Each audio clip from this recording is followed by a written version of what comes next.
चलो बस 4 क्वेश्चंस करेंगे हम अपने। कुछ मैंने सिलेक्टिव क्वेश्चन छांट के रखे आपके लिए। क्वेश्चंस तो बहुत है, आप अपने स्कैनर वगैरह से करते रहना, बट मैंने कुछ उसमें से सिलेक्टिव क्वेश्चन निकाले आपके लिए ताकि थोड़ी वेराइटीज वगैरह अलग अलग टाइप की कवर हो जाए। ठीक है, तो शुरू करें? तैयार हो पूरी तरह से?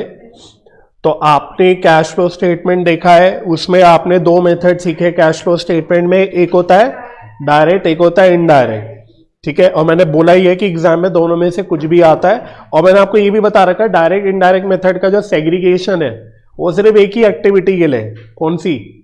ऑपरेटिंग, क्योंकि इन्वेस्टिंग और financing in any case directly ही निकलता है, राइट? तो इसीलिए मिक्स है। डायरेक्ट वाले मेथड का भी क्वेश्चन आपको दिखेगा PYQ में, इनडायरेक्ट भी दिखेगा, तो आपको यकीन हो जाएगा कि हाँ दोनों भी एग्जाम में आता है। तो ये थोड़ा सा रीसेंट एक एग्जाम क्वेश्चन सबसे पहला है 7 मार्क्स का, और मुझे यही लगता है कि अब जो बड़ा क्वेश्चन इस चैप्टर से आएगा, मेरे को ज्यादा चांस यही लगता है कि 10 नंबर नहीं 7 नंबर का आएगा। ठीक है, तो इसलिए आपको एक आइडिया लग जाएगा। और देखना 7 नंबर के लिए कुछ नहीं है क्वेश्चन में, कोई भी जान नहीं है, और कुछ इस तरह का क्वेश्चन आप अपने स्टडी मैट में कर भी चुके हो। चलो तो पढ़ो क्या कह रहा है। वो कहता है on the basis of following data prepare cash flow statement, मतलब आपको पूरी कैश फ्लो स्टेटमेंट बनानी है using as per AS3 for the year ended 31 March 2024। जल्दी से इंफॉर्मेशन क्या क्या दे रखी है। पहली कह रहा है कि टोटल सेल्स पूरे साल में थी 380 लाख की, out of which cash sales amounted to rupees 262 lakhs. Total sales 380 lakhs की है, कैश सेल्स कितनी है? 262। तो इससे वैसे जरूरत पड़ेगी कि नहीं पता नहीं, बट वैसी समझने के लिए कि आप ये क्रेडिट सेल्स कितनी होगी निकाल सकते हो, है ना? सिंपली इसका बैलेंस जो भी होगा 100 क्या बोला 18, सही लग रहा है। ठीक है, तो 118 लाख की क्या हो गई? क्रेडिट सेल्स हो गई।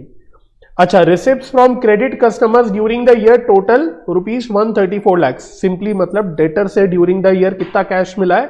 134 लाख मिला है। फिर ऐसी अब परचेजेस की इंफॉर्मेशन बता रहा है। टोटल परचेजेस ईयर की थी 220 लैक्स की, उसमें से 80% क्रेडिट पे थी। तो बड़े ध्यान से पढ़ना, देखो ऊपर सेल्स में कैश सेल्स बताई थी, यहां परचेज में क्रेडिट बता रहा है। तो 220 लैक्स की टोटल परचेज में से 80% क्रेडिट है। तो जल्दी से कैलसी पे करके बताओ कितनी आ रही है? 44 कहां आएगी? हाँ वो रिमेनिंग आएगी 170। हाँ, और जो शायद आप 44 बोल रहे हो वो क्या है? हाँ, रिमेनिंग 44 लैक्स क्या है? कैश है। समझ में आ गया? ठीक है। Opening balance in creditors rupees 84 lakhs and closing balance in creditors 92 lakhs. मतलब क्रेडिटर्स का ओपनिंग क्लोजिंग बैलेंस दे रखा है। उसके बाद कह रहा है supplier of other consumables and services were paid rupees 19 lakhs in cash. मतलब अदर मतलब अदर देन जो आपने क्रेडिटर्स के अलावा कुछ और सप्लायर्स भी थे आपके, उनको कितना पेमेंट करा है साल में? 19 लैक्स का। अच्छा, employees of the enterprise were paid 20 lakhs in cash.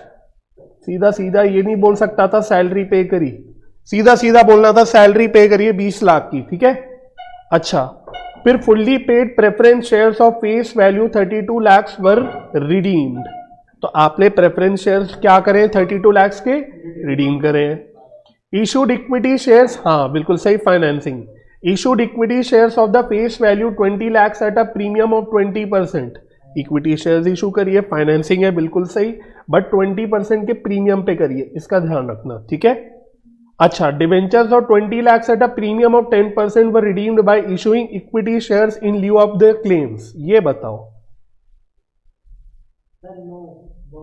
क्या बोला उसने? डिवेंचर्स को हमने रिडीम करा है इक्विटी शेयर्स दे के। फिर वही बात है ना, सीधा उसको सीधा सीधा बोलना चाहिए था कि डिवेंचर्स वर कन्वर्टेड। उसने सीधा बोला था कि बोलना चाहिए था डिवेंचर्स का कन्वर्जन हुआ है, बट नहीं, उसकी जगह उसने बोला भाई उनको रिडीम करा है bye issuing them equity shares. भाई इन एनी केस क्या कोई कैश का फ्लो हुआ है? नहीं हुआ है। तो क्या कैश फ्लो स्टेटमेंट का इसका इफेक्ट आएगा? कुछ भी। अच्छा, फिर 26 लैक्स वर paid by way of income tax. कौन सी एक्टिविटी मानोगे? ओए। ठीक है, ओए बिल्कुल सही। A new machinery costing 20 lakhs were purchase in part exchange of an old machinery. Book value old machinery की थी 13 lakh, but vendor agreed to take over the old machinery at higher value of 15 lakhs, the balance was paid in cash. क्या समझ में आया? बहुत बढ़िया। तो देख रहे हो कुछ जान है, अभी तक कुछ ऐसा लग रहा है कि कुछ बहुत ही मुश्किल है। वो कह रहे 20 लाख की मशीनरी खरीदी। भाई आजकल तो अमेजोन वगैरह पे भी स्मार्टफोन और इन पे लगता है एक्सचेंज करते हैं ना हम लोग कि भाई पुराना मोबाइल एक्सचेंज करा और बैलेंस आपको पे करना पड़ता है। वही है, आपने 20 लाख की मशीनरी खरीदी लेकिन पुरानी मशीनरी आपने एक्सचेंज करी तो 15 लाख कम हो गए, तो आपने बैलेंस 5 लाख क्या करा? कैश में पे करा। तो कैश फ्लो के लिए कौन सा अमाउंट रेलिवेंट है? सीधा हाँ इन्वेस्टिंग, वो तो चलो अभी आएगा तो एक एक करके हम देख ही लेंगे। Dividend rupees 15 lakh including dividend distribution tax of 2.7 lakhs was also paid on 30 मार्च 2024। तो ये सिंपल डिविडेंड पेड की बात कर रहा है और यस ये फाइनेंसिंग एक्टिविटी में जाएगा। Debenture interest 3 lakhs paid, financing हो गया paid. During the year 8 lakhs rent was receive from property held as investment. Very नहीं, इन्वेस्टिंग है। आइए हाँ, अगर आइए बोला तो सही बोला। 0.5 lakhs interest was earned on advance payment to suppliers of goods. चलो बताओ कौन सी एक्टिविटी? Very good. तो पहली क्लास शायद याद हो आई हो आपको होपफुली, जब कई सारे एग्जाम्पल्स कराए थे ऐसे, उसमें ये पॉइंट था एग्जैक्टली कि इंटरेस्ट आपने एडवांस पेमेंट करी सप्लायर को, उस पर इंटरेस्ट कमाया। तो भाई सप्लायर जैसे ही आ गया, सप्लायर से कोई भी लेन देन करते हैं वो हमारी क्या होती है? ऑपरेटिंग होती है। अब चाहे वो कुछ भी हो तो अल्टीमेटली ये क्या है? ऑपरेटिंग है। Very good. अच्छा, cash and cash equivalents on 1 April 23 2 lakhs था। Very good. ये ओपनिंग बैलेंस दिया है तो उसने क्लोजिंग नहीं दिया, तो क्लोजिंग निकल आएगा। यस निकल आएगा। अच्छा, अब कैश फ्लो स्टेटमेंट बनाना है, उसने ये नहीं बोला डायरेक्ट मेथड की इनडायरेक्ट मेथड। समझ में आ गया? तो आपको एग्जाम में मुझे नहीं लगता ऐसी कोई प्रॉब्लम आनी चाहिए, क्योंकि इनडायरेक्ट मेथड के लिए जो सबसे इंपॉर्टेंट चीज चाहिए होती है नेट प्रॉफिट, पीएनएल, कुछ भी नहीं पता तो फिर आप वो यूज ही नहीं कर सकते। ठीक है। अच्छा, अब बिफोर मैं कैश फ्लो स्टेटमेंट बनाऊं, आप जरा ध्यान से एक बार पढ़ो। ऑपरेटिंग एक्टिविटी पे फोकस करना, सिर्फ मेन वही है, बाकी तो बहुत आसान है। ऑपरेटिंग एक्टिविटी में एक इंफॉर्मेशन बहुत इंपॉर्टेंट जो होनी ही चाहिए डायरेक्ट मेथड के लिए, वो मिसिंग है। देखते हैं कौन आइडेंटिफाई कर पाता है कि कौन सी इंफॉर्मेशन एक मिसिंग है। चलो सोचो, एक बार ध्यान से पढ़ो। चलो ये भी हिंट दे देता हूं, पहले 4 बुलेट पॉइंट्स पे ध्यान से पढ़ो और पहले 4 बुलेट पॉइंट्स में ढूंढ के बताओ कि एक इंपॉर्टेंट इंफॉर्मेशन, बड़ी इंपॉर्टेंट इंफॉर्मेशन मिसिंग है जो आपको निकालनी पड़ेगी। प्रॉफिट कहां से आ गया? अभी तो बात हुई हमारी कि हम डायरेक्ट मेथड से कर रहे हैं। क्लोज आ गया, अब क्लोज। अच्छा चलो बताता हूं मैं, मतलब हिंट देता हूं थोड़ा सा। उसने ये बता दिया कि हमें क्रेडिट कस्टमर से कितना रुपए रिसीव हुआ, उसने ये तो बता दिया। अब क्रेडिटर्स को पेमेंट भी तो करी होगी, डेटर से पैसा मिलता है तो क्रेडिटर्स को पे करते हैं। क्या कहीं पे दे रखा है उसने? ये मत बोलना सर ये रहा सप्लायर, ये दूसरे सप्लायर, ये अदर है, क्लियरली लिखा है अदर। तो ये वो गुड्स वाले सप्लायर या क्रेडिटर नहीं है, ये अलग ही है। जो हमारे मेन क्रेडिटर्स है जिनसे मानो हम गुड्स वगैरह परचेज करते होंगे, क्या उनको कितनी पेमेंट हुई है? क्योंकि अगर आपको डायरेक्ट मेथड याद हो तो हमें तो डायरेक्ट पेमेंट्स चाहिए होती है, सही है? तो क्या वो गिवन है? नहीं। तो स्टडी मैट में लगभग कुछ ऐसा क्वेश्चन एक था, आपने किया था, लेकिन उसमें सारी इंफॉर्मेशन डायरेक्टली गिवन थी तो वहां आपको कोई मेहनत नहीं करनी पड़ी थी। बट एग्जाम में देखो ऐसा आता है, उसी को ट्विस्ट करके थोड़ा सा आपसे मेहनत कराया जाता है। पर्पस ये क्वेश्चन आपको कराने का यही दिखाना कि भाई ठीक है, जो कॉन्सेप्चुअली सीखा अब उसको ट्विस्ट कर करके आपसे पूछा जा सकता है। तो अब मुझे बताओ, अगर मैं आपसे पूछूं क्रेडिटर्स की पेमेंट निकालनी है तो ये कैसे निकालोगे? कैसे भी कर लो, कैसी भी कर लो। मेरी थोड़ी एक हैबिट है, थोड़ा वो इजी टू अंडरस्टैंड होता है आप लोगों के लिए, कि आप एक अकाउंट बना लो। हालांकि आप कह रहे हो स्टेटमेंट में कर सकते हैं, आप जो कह रहे हो इंस्टीट्यूट भी अक्सर वही करता है, लेकिन मैं क्या प्रेफर करता हूं कि आप क्रेडिटर का अकाउंट बना लो। बना सकते हो। और इसी कारण से अगर आप नोट करोगे ना, उसने डेटर का ओपनिंग क्लोजिंग बैलेंस नहीं दिया था बट क्रेडिटर का दिया था। चलो तो जल्दी जल्दी, क्योंकि आपने बोला सर जल्दी छोड़ो, तो अब जल्दी जल्दी करूंगा मैं फिर, ओपनिंग क्लोजिंग बैलेंस डालो जल्दी से, पहले देख देख के। सब कुछ हमारा rupees I think in lakhs है, ठीक है, तो वो ध्यान में रखेंगे। तो कितना है ओपनिंग? 84 लैक्स और क्लोजिंग 92। और बताओ कहाँ कहाँ क्या क्या आएगा? Very good. क्रेडिट साइड पे क्या आएगी? कौन सी परचेज आएगी, टोटल या सिर्फ क्रेडिट परचेज? हाँ, तो इसलिए हमने तो क्वेश्चन पढ़ते वक्त ही सेग्रीगेट कर लिया था, अब तो यहीं से देख लो। तो क्रेडिट परचेज कितनी है आप ही ने निकाल के बताई थी, ये रहा 176 लैक्स। तो आपकी क्रेडिट परचेज कितनी है? 176 हो गया बस, लिटरली और कुछ भी नहीं है। तो अब आपका पेमेंट जो है वो निकल के आ जाएगा। हाँ, आप चाहो तो इसी को स्टेटमेंट फॉर्म में कर सकते हो अगर आपको इजी लगता है तो जल्दी से बताओ, टोटल 260 आ रहा है शायद, मतलब 2 करोड़ 60 लाख। हाँ 2 करोड़ 60 लाख, तो माइनस करके कितना? 168। ट्रस्ट मी, इसके अलावा अब कुछ कैलकुलेट नहीं करना, इसके अलावा एवरीथिंग इज गिवन, बस सही जगह पे पुट करना है। एक ही वर्किंग नोट है, इसलिए 7 नंबर का क्वेश्चन है, क्योंकि ज्यादा मेहनत है नहीं, ठीक है। चलो, तो वंस ये आपकी वर्किंग हो गई तो बना सकते हो अब cash flow statement. Cash flow statement मैं ब्रैकेट में लिख लेता हूं टू क्लैरिफाई हम कौन सा मेथड यूज कर रहे हैं, डायरेक्ट।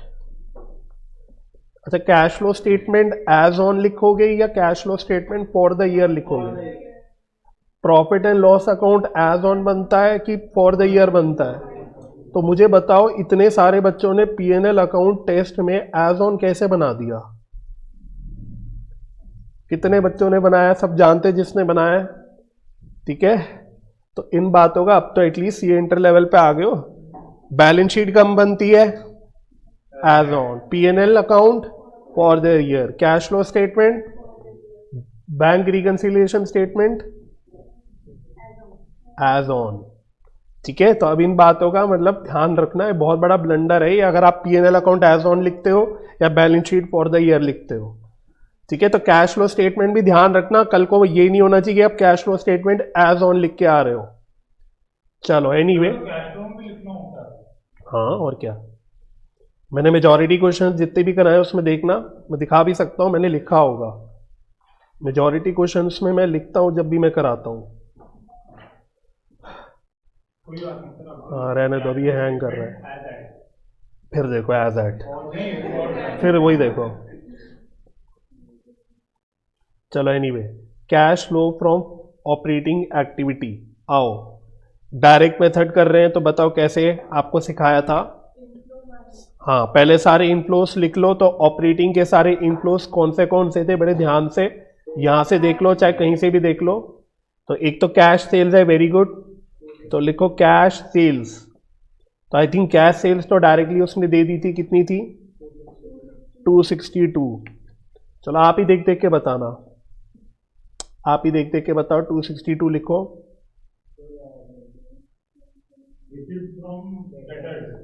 ये रुपीज इन लैक्स है। हाँ, उसके बाद ठीक है, रिसीव फ्रॉम डेटर्स, बहुत बढ़िया, very good. Receive from debtors कितना था? 134। और बताओ, और क्या बोला आपने? Interest on advance to suppliers, ठीक है, ये भी इनफ्लो है। और अभी हमने बोला ये कौन सी एक्टिविटी से रिलेटेड है? ऑपरेटिंग। तो कितना इंटरेस्ट है? 0.50। ओके, और बताओ इनफ्लोस पहले देख लो, आई थिंक इनफ्लोस नहीं है और कोई। अब आउटफ्लोस पे आ जाओ। आउटफ्लोस क्या क्या है सारे? एक तो कैश परचेज है, तो आपने वही 20% निकाला था, 44 ही बताया था शायद, बिल्कुल सही। और बताओ, payment to creditors, very good, तो बस यही तो ऊपर निकाला था हमने, 168। टैक्स के अलावा दो और है, हाँ, पेमेंट टू सप्लायर्स, अदर्स लिख सकते हो, पेमेंट टू सप्लायर्स अदर्स, कितना है 19। ओके, और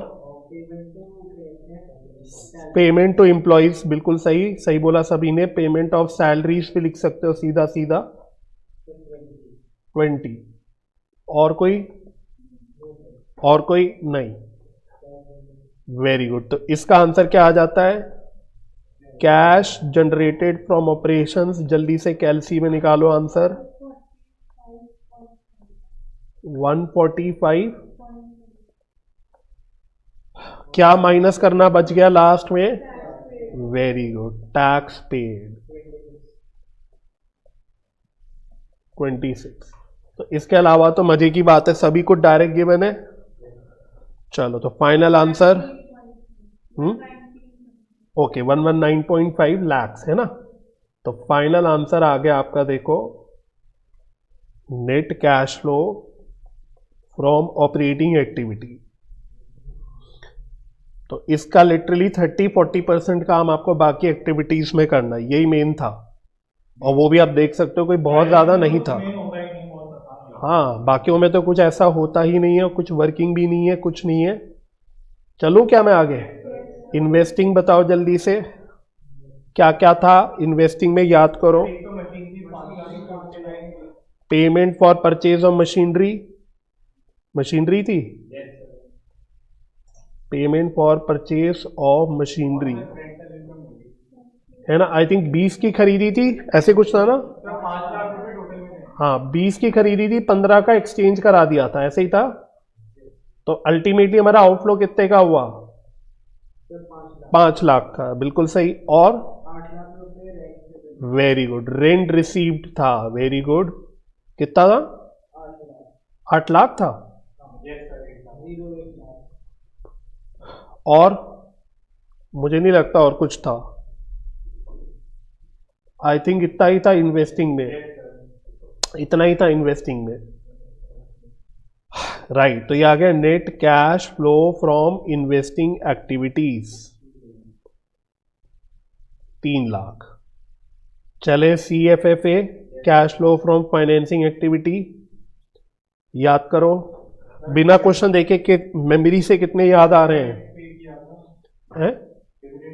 हाँ, डिविडेंड था, एक इशू ऑफ शेयर्स था, रिडेम्पशन ऑफ प्रेफरेंस शेयर्स था, रिडेम्पशन ऑफ डिबेंचर था, लेकिन हाँ, और अदर देन कैश में करा था, तो वो वैसे आना ही नहीं है। और इंटरेस्ट पेड नहीं था ना, इंटरेस्ट पेड भी था शायद। हाँ, वही डिबेंचर, इंटरेस्ट पेड, ये 3-4 चीजें थी। तो लिख लें फटाफट। तो एक तो इशू ऑफ इक्विटी शेयर्स, किसी के सामने क्वेश्चन खोला तो फिगर्स बताते चलना। प्रीमियम पे इशू हुआ था, तो 20 लाख था, कितने percent premium? 20%, 24 lakh. Very good. तो ध्यान रखना, चाहे इशू हो रहा हो चाहे रिडेम्पशन हो रहा हो, अगर प्रीमियम पे हो रहा है तो आपको हमेशा प्रीमियम ऐड करना है विदाउट एनी एक्सेप्शन। इशू में तो इशू में करोगे, रिडेम्पशन में तो रिडेम्पशन में करोगे। और आई थिंक रिडेम्पशन हो भी रही है प्रीमियम पे।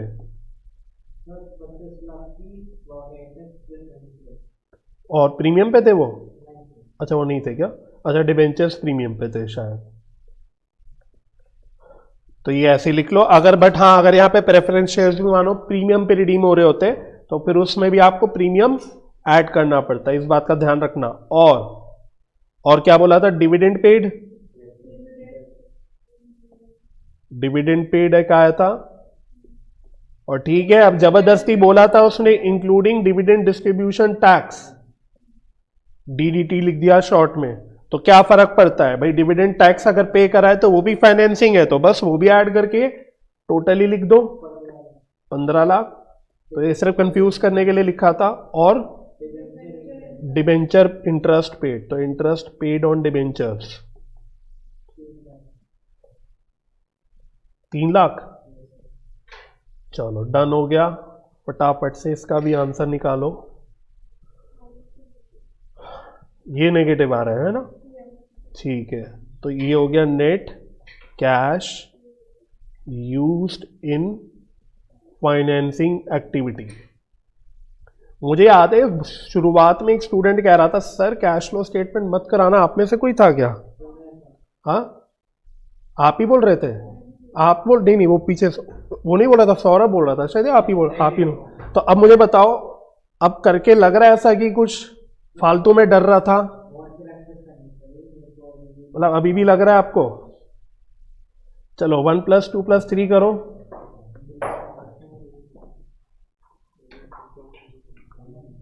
-23 और वो पता नहीं कितना 90, क्या लिखोगे इसको?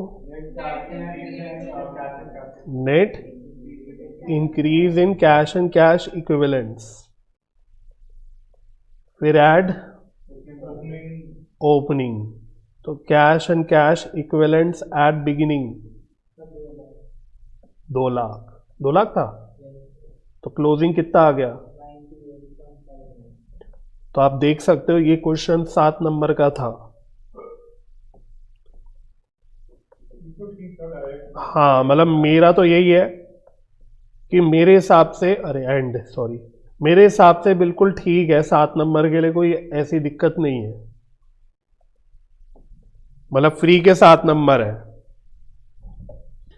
फ्री के 7 मार्क्स है ना।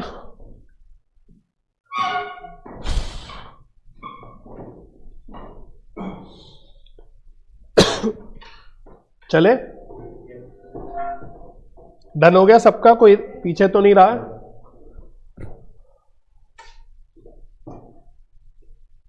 चलो,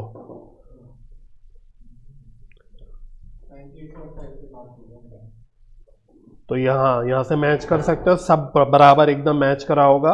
प्रेजेंटेशन ऊपर नीचे हो सकती है बट आंसर फाइनल बिल्कुल ठीक होगा, कॉन्सेप्चुअली भी और वैसे भी, ठीक है। तो प्रेजेंटेशन अगर थोड़ा सा छोड़ दो तो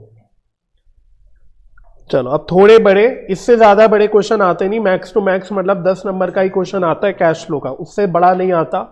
तो मतलब ठीक है, ये कह सकते हो कि ये काइंड ऑफ मैक्स लेंथ का क्वेश्चन इस तरह का आता है, ठीक है। ये एसेट्स है, तो कह रहा है summarise balance sheet of Flora limited for the year ended 22 and 23 are as below. ध्यान से, ओपनिंग क्लोजिंग बैलेंस मैंने हमेशा बोला है चेक कर लेना कैश फ्लो में। हाँ, ये क्लोजिंग है और वो ओपनिंग है ना। सबसे पहला नियम ही आपका ये है कि जब भी इस तरह का क्वेश्चन आए, जब आपको दोनों opening closing side by side दिए, तो आप वो आइडेंटिफाई कर लो। अब पढ़ते चलो, फटाफट देखते हुए चलते हैं। सबसे पहले गुडविल, एक काम करते हैं, उसका जो भी चेंज है उसको भी एनालाइज करते हुए चलते हैं, ठीक है। हालांकि नीचे कुछ एडिशनल पॉइंट्स भी होंगे तो वो बाद में देख लेंगे। जैसे गुडविल देखो, गुडविल ओपनिंग 28 से क्लोजिंग 15 हो रही है। जल्दी से नीचे देखते हुए चलते, गुडविल से रिलेटेड कोई इंफॉर्मेशन है तो नहीं है। तो अब गुडविल कम होने को आप क्या बोलोगे? बताओ, जल्दी बताओ। गुडविल कम हो रही है, जोर से कॉन्फिडेंटली बोलो, बोल सही रहे हो। अमोर्टाइजेशन, वेरी गुड, ठीक है। अब कुछ बच्चे कहते हैं सर सेल क्यों नहीं, तो हमें लाइकलीनेस पहली बार देखनी है। जो गुडविल हमारी बुक्स में रिकॉर्डेड होती है वो गुडविल कभी बिकती नहीं है। अगर आप ऐसे सोचोगे तो गुडविल हम ऐसे किसी को उठा के बेचते नहीं है, ठीक है। तो वैसे हमको लॉजिकली सोचना है, ठीक है ना। तो जस्ट बिकॉज कम हो रहा है तो हम आंख बंद करके बोले वो सेल भी तो हो सकता है। हमें थोड़ा प्रैक्टिकली सोचना है कि भाई जो हमने गुडविल रिकॉर्ड कर रखी है, जिसे हम परचेज गुडविल कहते हैं, क्या वो एक्चुअली हम उठा के बेच सकते हैं किसी को? नहीं बेच सकते, ठीक है। चलो, लैंड कम हो रही है बट लैंड से रिलेटेड कुछ इंफॉर्मेशन चेक कर लेते हैं। तो ये रहा लैंड से रिलेटेड वो कुछ इंफॉर्मेशन आपको गिवन है, तो इसका हम लोग अकाउंट बना लेंगे, ठीक है। लैंड का हम लोग अकाउंट बना लेंगे, तो इसको छोड़ दो। फर्नीचर एंड फिक्सचर्स, इससे रिलेटेड कुछ पॉइंट है क्या? डेप्रीसिएशन है, ठीक है। डेप्रीसिएशन है। मोमेंट आपको नीचे कोई पॉइंट दिख जाए, चाहे वो एक ही पॉइंट क्यों ना हो, नियम बना लो, उसका अकाउंट बना लेंगे, ठीक है। तो इसका भी अकाउंट बन जाएगा। व्हीकल से भी रिलेटेड इंफॉर्मेशन है, डेप ही है। इक्विपमेंट से भी रिलेटेड है, सबके अकाउंट बन जाएंगे। लॉन्ग टर्म इन्वेस्टमेंट इससे भी रिलेटेड है, आई थिंक सो, शायद। लास्ट पॉइंट तो इनकम है, ये है, सेकेंड लास्ट है, वो तो इनकम है। ये part of long term investment हमने प्रॉफिट में बेचा है, तो इसका भी अकाउंट बना लेंगे, सबके अकाउंट बना लेंगे। फिर stock in hand, bill receivable, trade receivable, इन तीनों का बताओ क्या करोगे। हाँ, ये करंट एसेट के चेंज है, ठीक है। इनडायरेक्ट मेथड का क्वेश्चन है, होपफुली वो आपको दिख ही गया होगा शक्ल से, और नहीं तो नीचे से भी समझ आ जाएगा, बट ये इनडायरेक्ट मेथड है, तो ये ऑपरेटिंग एक्टिविटी में इसका चेंज आ जाएगा। और बाकी कैश एंड बैंक बैलेंस का ओपनिंग क्लोजिंग है, तो ये क्या है, ये भी कैश फ्लो स्टेटमेंट में लास्ट में आ जाएगा। फिर इक्विटी शेयर कैपिटल, अब यहां पे लाइबिलिटीज में आ गया, एसेट्स खत्म हो गए, लाइबिलिटीज में आ गए। इक्विटी शेयर कैपिटल बढ़ रही है तो क्या होगा, इशू है, बिल्कुल सही। जनरल रिजर्व बढ़ रहा है, very good, transfer to reserve. फिर पीएनएल अकाउंट का चेंज, डिफरेंस हो जाएगा नेट प्रॉफिट आफ्टर टैक्स। फिर कैपिटल रिजर्व, अब नहीं, अब इसका नीचे पॉइंट दे रखा है, बिल्कुल स्टडी मैट का एक क्वेश्चन था, मैंने तब बोला भी था कि इस तरह के पॉइंट आपके एग्जाम में जरूर आते हैं, मतलब अक्सर आते हैं, वही पॉइंट है, देखो जो बिल्कुल डिट्टो सेम आपने करा हुआ है। Capital reserve consist of profit on revaluation of balance land, याद आ गया, करा था लास्ट क्लास में, आई थिंक हमने बिल्कुल एंड में करा था ऐसा ही क्वेश्चन। ओके, 8% डिबेंचर 100 रुपीज के 3 लाख से कम हो गए, रिडेम्पशन है, देख लेंगे रिडेम्पशन की अगर कुछ इंफॉर्मेशन एक्स्ट्रा दे रखी है, आई डोंट थिंक दे रखी है, बस यही है कि स्टार्टिंग ऑफ द ईयर में बेची है, मतलब जो भी रिडीम करी है। हाँ, तो इंटरेस्ट का क्या होगा, अगर मैंने पहले दिन ही रिडीम कर दिया तो इंटरेस्ट दिया जाएगा क्या, नो इंटरेस्ट। फिर loan from mister Andrew, loan from लिखा है, फ्रॉम, तो रीपे करा है, तो कौन सी एक्टिविटी, फाइनेंसिंग, वेरी गुड। अच्छा, bills payable, trade payables, bills payable and जो भी है ट्रेड पेबल्स, हाँ ये करंट लाइबिलिटी की इंक्रीज डिक्रीज में आ जाएगा। फिर क्रेडिटर्स फॉर इक्विपमेंट, ये अच्छा पॉइंट है, ठीक है, तो अभी इसको पेंडिंग छोड़ देते हैं, बट ये अच्छा पॉइंट है। फिर outstanding expenses, outstanding expenses increase decrease. Provision for tax, account बना लेंगे इसका। और कोई इंफॉर्मेशन जो मिस हो गई एक बार फटाफट एक बार एडिशनल इंफॉर्मेशन रीड कर लो। On 1 April 22 one of the vehicles was sold for 3,000 रुपए, no new purchase was made. तो आपने, हाँ, आपका प्रॉफिट लॉस जो भी है ना, मतलब अकाउंट बना के सब मिसिंग फिगर कैलकुलेट हो जाएगी, ठीक है। फिर सेकेंड पॉइंट है, part of the total land was sold for 1,25,000 जिसकी कॉस्ट 1 लाख थी, तो क्या हो गया, प्रॉफिट हो गया ऑन सेल। और बैलेंस लैंड को हमने रीवैल्यू करा था, जिसका जो रिवैल्यूएशन का प्रॉफिट है वो हमने कहां पे डाल दिया है, कैपिटल रिजर्व में डाल दिया। तो वही कितने रुपए का अमाउंट आ रहा है कैपिटल रिजर्व में, 75। अब जब मैंने क्वेश्चन कराया था स्टडी मैट में तो आपको दिखाने के लिए कैपिटल रिजर्व का भी अकाउंट बनाया था, बट आज देखना अब मैं नहीं बनाऊंगा, तब समझ रहे थे तो बनाया था, बट आज नहीं बनाऊंगा क्योंकि उसका कोई यूज नहीं है। तो कुछ भी फालतू अकाउंट नहीं बनाना हमको आज, ठीक है। अच्छा, डेप्रीसिएशन जो भी है ये दोनों भी ये उनके अकाउंटों में चली जाएगी। Interim dividend of 5,000 was paid during the year. हाँ, एक तो नेट प्रॉफिट बिफोर या जो भी आफ्टर टैक्स में ऐड हो जाता है, और दूसरा फाइनेंसिंग एक्टिविटी। अच्छा, provision for tax for the year 22-23 was 16,000। हाँ, जब अकाउंट बनाएंगे प्रोविजन फॉर टैक्स में तो ओपनिंग क्लोजिंग बैलेंस ऊपर से आ गया, एक आता है टैक्स पेड, एक आता है करंट ईयर प्रोविजन। तो ये कौन सा है, ये करंट ईयर है जो पीएनएल में लिखते हैं, ठीक है। हाँ, उसमें तो आएगा ही है ना, तो वो हम वहां से रेलिवेंट जगह पे डाल देंगे। अच्छा, 8% debentures were redeemed at par after half year interest. पढ़ा नहीं आपने ध्यान से, मैंने भी आपकी बात सुन ली, अब पढ़ा मैंने ध्यान से।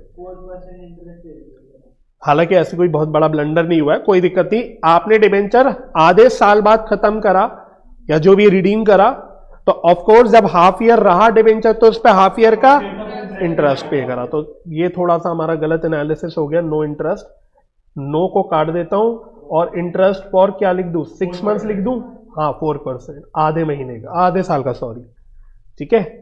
उसके बाद और क्या बच गया, part of long term investment sold at a profit of 8,000, investment का अकाउंट बनाना है। Interest income receive during the year on long term investment 6,500। तो मेन तो इन्वेस्टिंग एक्टिविटी है, साथ ही में ऑपरेटिंग एक्टिविटी में ये एक नॉन ऑपरेटिंग इनकम है।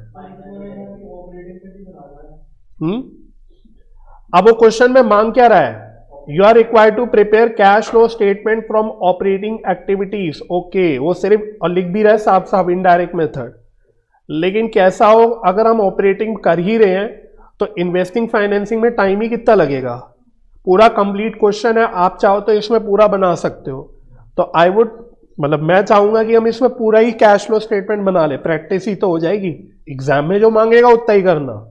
तो तैयार हो इस चीज के लिए? चलो आओ, तो वर्किंग्स पहले करनी है सारी। तो कैसे बताओ, कौन सी वर्किंग से स्टार्ट करोगे? किसी भी ऑर्डर में कर सकते हो। प्रोविजन फॉर टैक्स है ना, तो स्टार्टिंग के लिए एक बिल्कुल छोटी वाली वर्किंग से स्टार्ट कर लो, प्रोविजन फॉर टैक्स अकाउंट।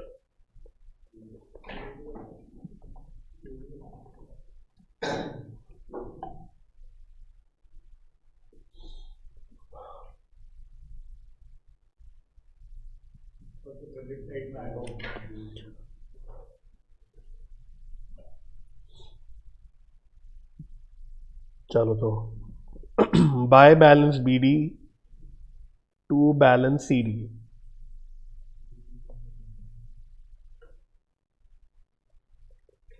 इधर आता है बाय पीएनएल, इधर आता है टू बैंक।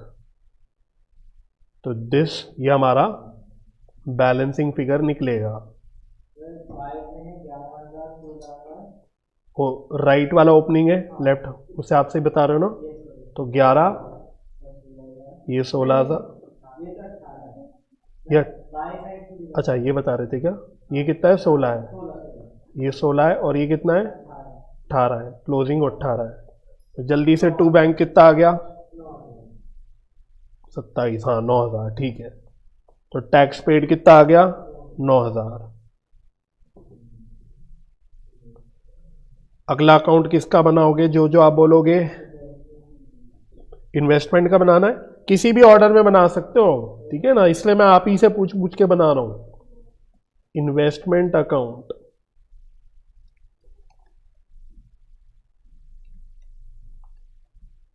चलो बहुत बड़ा नहीं बनेगा। तो ये हो गया इसका ओपनिंग, टू बैलेंस बीडी।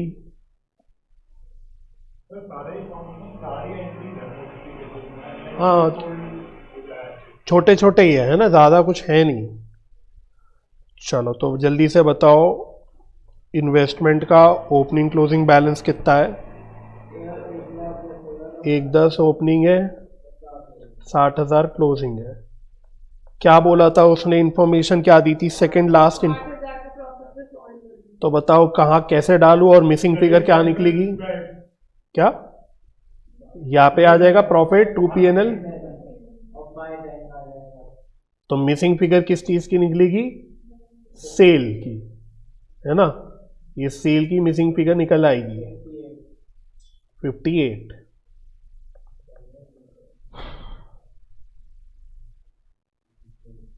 फिर किसका अकाउंट बना रहे हो, व्हीकल का। ओके गुडविल का बनाएंगे क्या, बोला था मोटा ही। नहीं, जरूरत नहीं है।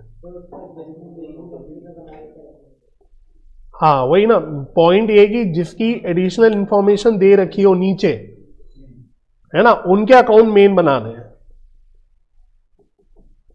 तो balance BD, balance CD, opening 28 है, 28 और 22। इंफॉर्मेशन क्या क्या दी थी उसने बोला था one of the vehicles was sold for 3,000 रुपए, ओके, बाय बैंक। तो उसने सीधा सेल दी थी 3,000। और एक और शायद इंफॉर्मेशन दी थी, वो थी depreciation, very good, by depreciation कितनी है, 2,200 है। हाँ, तो अब मिसिंग फिगर क्या, और उसने क्लियरली बोला है कि कोई परचेज नहीं करी है, तो इधर बैलेंस बच रहा है क्योंकि इधर ही बच रहा है राइट साइड में, तभी तो लॉस है, तो लॉस है। अगर उधर बच रहा होता तो प्रॉफिट हो जाता। वो प्रॉफिट होता, ठीक है ना, वो परचेज नहीं होता, वो प्रॉफिट होता, क्योंकि उसने बोला है कि हमने कोई परचेज नहीं करी। 4,800, हाँ छोटा सा ही अमाउंट है, वेरी गुड, तो बिल्कुल सही चल रहे हो। ओके, अगला बोला लैंड अकाउंट, तो चलो लैंड अकाउंट। सारी मेहनत अकाउंटों में है, फिर तो वंस सारी चीजें सामने होगी तो आपको ऑटोमेटिकली इजी हो जाएगा। चलो बैलेंस बीडी, बैलेंस सीडी,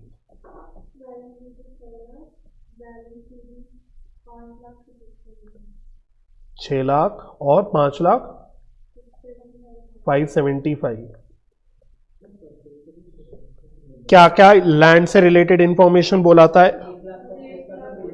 बेचा है हमने जिसकी कॉस्ट 1 लाख है, और तो बाय बैंक हो जाएगा, तो बाय बैंक हो गया कितना, 1,25, और बेचने में क्या हो गया आपका 25 का प्रॉफिट, तो 2 PNL प्रॉफिट। हाँ याद आ गया, वो जब मैंने कराया था आपको तो उसने बोला था कि हमने कुछ लैंड को रीवैल्यू करा है, और जो कैपिटल रिजर्व में अमाउंट आ रहा है वो रीवैल्यूएशन से ही आ रहा है, तो वो कैपिटल रिजर्व का अमाउंट कहां पे लिखोगे, टू कैपिटल रिजर्व। बेसिकली हमने अपवर्ड रीवैल्यू करा है। आपको अगर मैं याद दिलाऊं तो मैंने ये भी याद दिलाया था, बताया था आपको कि वैसे एएस के हिसाब से गलत है, जाना इसको रीवैल्यूएशन रिजर्व में चाहिए था, अब लेकिन वो क्वेश्चन वाली की हल्की सी फ्लॉ है बनाने वाली की, उसने कैपिटल रिजर्व में डाल दिया है, बट चलो। क्या अकाउंट टैली हो गया, अकाउंट तो टैली हो ही गया था। देखो गारंटी नहीं है ना टैली होगा, कुछ निकल के आ भी सकता था, कुछ निकल के आ भी सकता था, हो सकता है परचेज आ जाती। नहीं, अब होगा टैली कैपिटल रिजर्व के बाद, नहीं हो गया ना, लैंड अकाउंट तो टैली हो गया, कैपिटल या बच रहा है इसमें, हुआ है। टैली हो गया ना, क्या कह रहे हो, सर पहले कैसे होगा, कैपिटल रिजर्व से ही हुआ है। हाँ हाँ मैंने कब बोला उसके बिना हो रहा है, मैं ये कह रहा हूं, अरे उसका डाउट ये था कि सर ये कैपिटल रिजर्व ऐसे देख के लिखने की क्या जरूरत है, वो तो बैलेंस निकल आ रहा है, वो मैं मान गया, बट हो सकता है कि कैपिटल रिजर्व का अमाउंट मानो 60,000 होता, 60 या जो भी कम होता थोड़ा सा, तो फिर हो सकता है आपका इधर बैलेंस बचता, तो वो परचेज आ जाती, तो इसलिए अकाउंट बना के चेक करना पड़ेगा हमको कि भाई कुछ बचा हुआ, मतलब कोई मिसिंग फिगर निकली तो नहीं है, कोई छुपी हुई। समझ में आ रहा है, समझ में आ गया। अब किसका बनाए, फर्नीचर,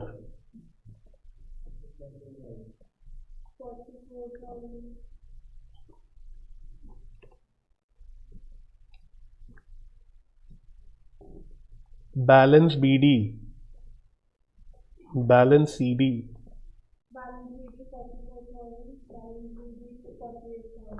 44 और 48। सर वैसे अगर हम लोग इन्वेस्टिंग भी बनाए तो इस अकाउंट को बनाने की जरूरत हाँ वैसे तो जरूरत नहीं है, इसमें बाय डेप्रिसिएशन से 5,000 है, डेप्रीसिएशन कितनी दी है फर्नीचर की, और इसके अलावा कोई और पॉइंट में इंफॉर्मेशन थी फर्नीचर से रिलेटेड, फर्नीचर से रिलेटेड कोई भी इंफॉर्मेशन नहीं है, ठीक है, तो क्या निकल के आ रहा है, 9,000 का परचेस, तो ये बैलेंस आ गया।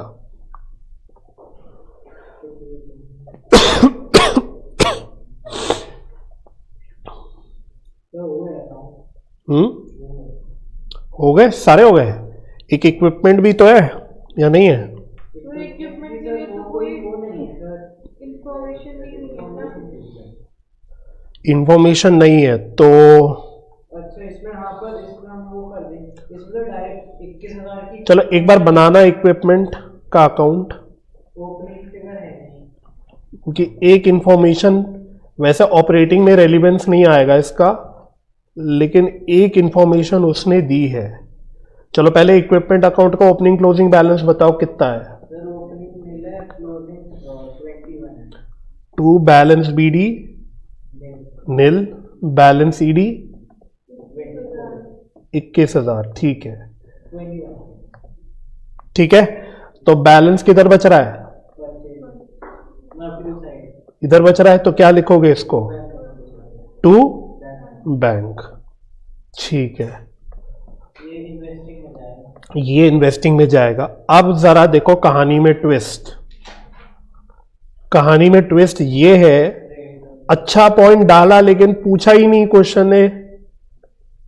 क्वेश्चन ने घुमा फिरा के आपसे इन्वेस्टिंग फाइनेंसिंग पूछा ही नहीं है, तो इस पॉइंट का अच्छे पॉइंट के होने के बावजूद भी यूजलेस हो गया वो, लेकिन है इसलिए मैं आपको डेफिनेटली ये दिखाऊंगा।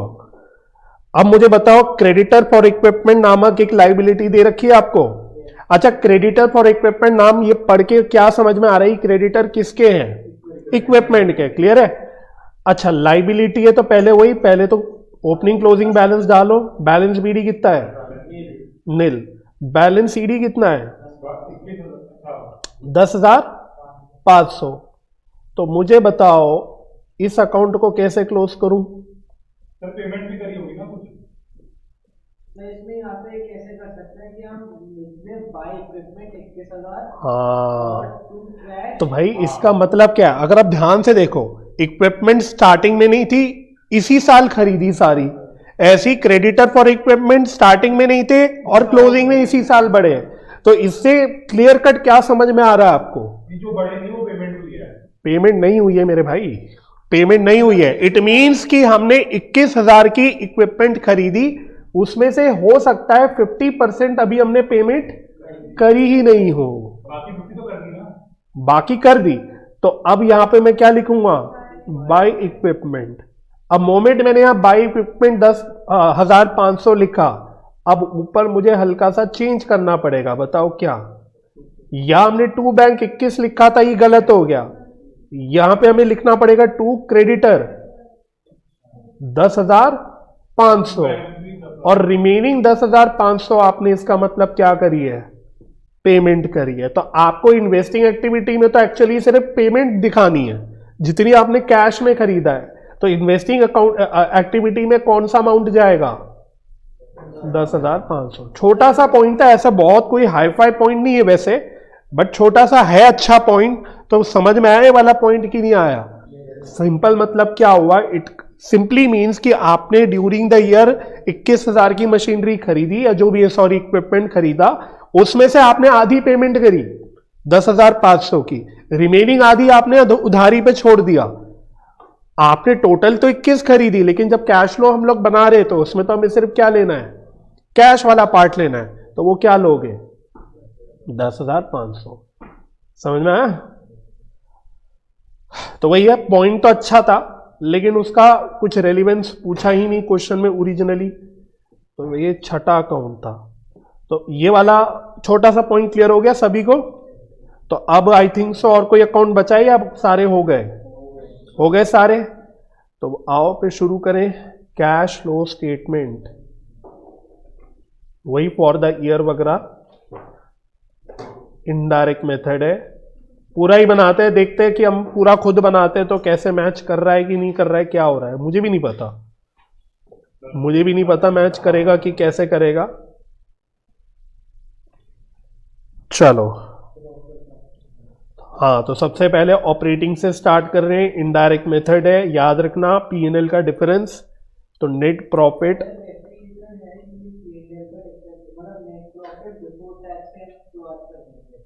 हाँ हाँ, दोनों भी सही है। यहां पे कर सकते हो, उसे वर्किंग में भी दिखा सकते हो। दोनों भी सही है, यहां पे भी दोनों में से कुछ भी कर सकते हो। आप वर्किंग में भी दिखा सकते हो, ठीक है, बिल्कुल कोई प्रॉब्लम नहीं। आप वर्किंग में भी दिखा सकते हो, एक ही बात है, क्या ही फर्क पड़ता है उससे। करना है यहां पे भी करना है तो वही करना है, ऊपर वर्किंग में भी करना है तो वही करना है, एक ही बात है, ठीक है। तो P&L का डिफरेंस कितना आ रहा था? देख देख के बताते चलो। आज क्वेश्चन मैं, आप बोलते रहोगे, मैं करता रहूंगा। P&L में डिफरेंस कितना है?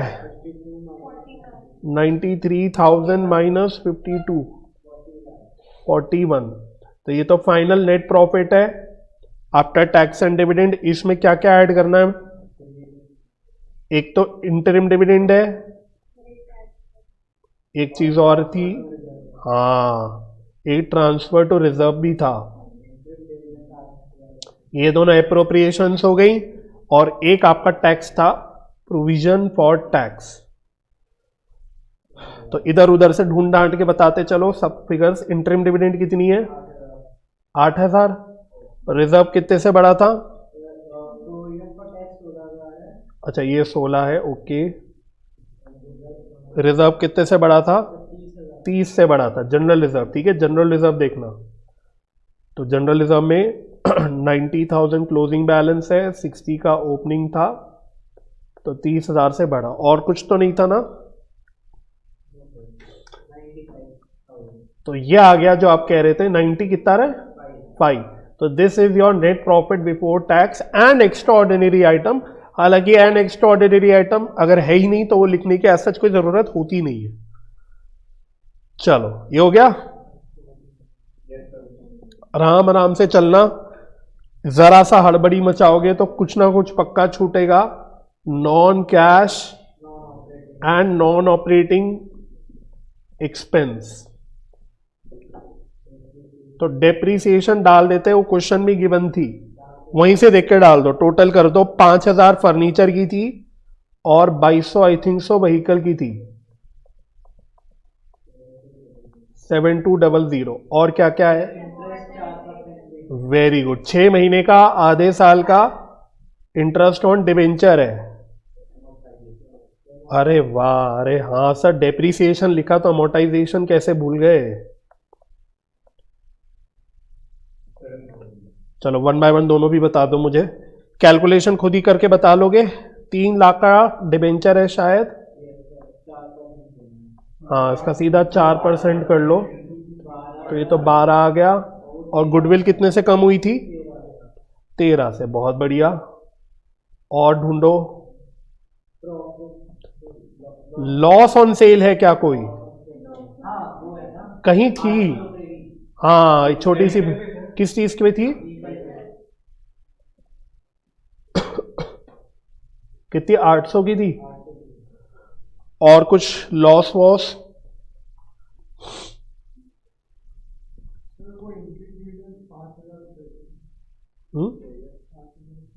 5 था। मैंने 8 क्यों लिखा है फिर?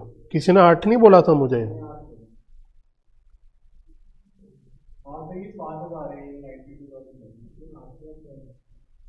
8,000 कुछ और दिख गया, तो ये 5,000 हो गया, तो ये 3,000 से कम होके 92 हो गया, है ना?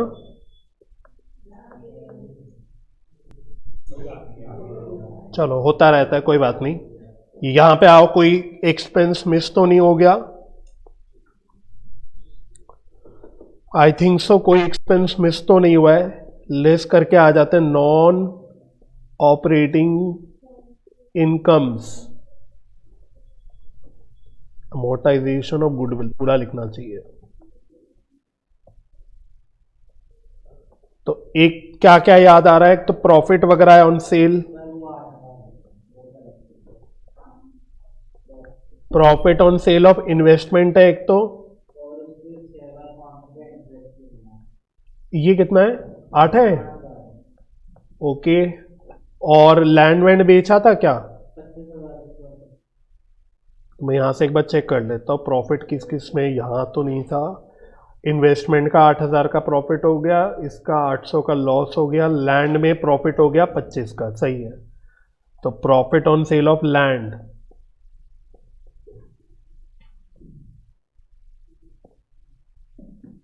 25। और एक चीज और थी, हाँ, इंटरेस्ट इनकम थी। कितनी की थी? 6500। कुछ और? पक्का? तो कर दें इसको भी फाइनल।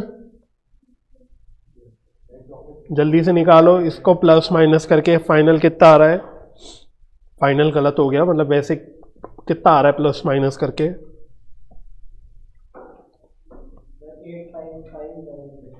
85500। बोलते क्या है इसको? Operating profit before working capital changes. चलो क्या ऐड करते हैं बताओ जल्दी से। Decrease in current assets and increase in current liabilities, और इसका उल्टा लेस करते हैं, लिख ही देता हूं less increase in current assets and decrease in current liabilities. तो ये काम मैं आपके ऊपर छोड़ता हूं, आप मुझे बस बताते चलो यहां ये लिख दो वहां ये लिख दो, मैं लिखता रहूंगा क्योंकि ये क्रूशल काम है। थोड़ा भी मतलब गलत करोगे। Very good. तो इन्वेंट्री स्टॉक इन हैंड में इंक्रीज हो रहा है, सॉरी डिक्रीज हो रहा है, डिक्रीज हो रहा है, डिक्रीज हो रहा है, क्या हो रहा है? अच्छा सॉरी, फिर मैं नीचे लिखूंगा। Okay, increase in stock in hand.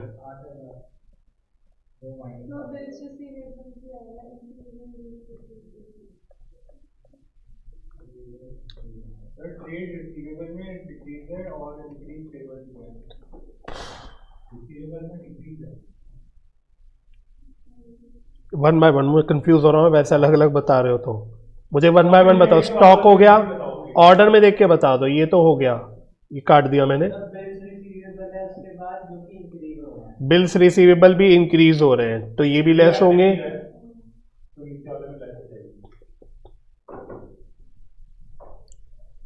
Increase in bills receivable 3650। और बताओ next item, decrease in trade receivable. वैसे यहाँ पे एक छोटा सा एक और फ्लॉ है क्वेश्चन का। हाँ, technically bills receivable trade receivable में ही आने चाहिए। हाँ, पेबल्स में भी सेम कर रखा है। एनीवे क्या कर सकते हैं, जो भी है। क्या है ये, कितना है? 6000। और इंक्रीज इन ट्रेड पेबल्स, तो वो किधर आएगा? वो ऐड होगा। इंक्रीज इन ट्रेड पेबल्स है तो करंट लाइबिलिटी इंक्रीज हो रही है तो वो ऐड होगी। कितने से? 4000। ओके, और बोलो। डिक्रीज इन बिल्स पेबल कहाँ पे लिखूंगा? ऊपर नहीं लिखूंगा, नीचे। डिक्रीज इन बिल्स पेबल कितने से डिक्रीज हो रहा है? 2000 से। और तो किधर आएगा? इंक्रीज इन आउटस्टैंडिंग एक्सपेंस कितने से इंक्रीज हो रहा है? 1500। कुछ रहा क्या? कोई ऐसा आइटम तो नहीं दिख रहा जो लग रहा हो कि सर ये लेना है कि नहीं लेना है या क्यों नहीं लेना है टाइप्स। जैसे क्रेडिटर दे रखा था फॉर इक्विपमेंट, तो वो यहां पे लेना है क्रेडिटर फॉर इक्विपमेंट? नहीं लेना। क्यों? क्योंकि इक्विपमेंट से रिलेटेड जो चीज है वो आपने अलग से ले ली है, वो इन्वेस्टिंग में जाती है। सही है। और कोई प्रोविजन फॉर टैक्स हमने अलग से अकाउंट में बना दिया। और क्लियर है? तो कोई डाउट तो नहीं है ना कि कोई आइटम रह गया हो तो क्यों नहीं लिया, या टाइप्स इस तरह से कुछ भी। तो कैश जनरेटेड फ्रॉम ऑपरेशंस 8 सबका आ रहा है यही। क्या करना है लास्ट में? जो हमने ऊपर अकाउंट बना के कैलकुलेट करा था टैक्स पेड 9000 बस आ गया इसका। तो वैसे ओरिजिनल क्वेश्चन तो यहीं समाप्त हो गया। तो ये आ रहा होगा 74350। तो ओरिजिनल क्वेश्चन देखा जाए तो खत्म हो गया, बट हम क्या है कि हम पूरा ही कर ले रहे, टाइम नहीं लगेगा ज्यादा इसलिए कर रहे हैं, नहीं तो नहीं भी करते।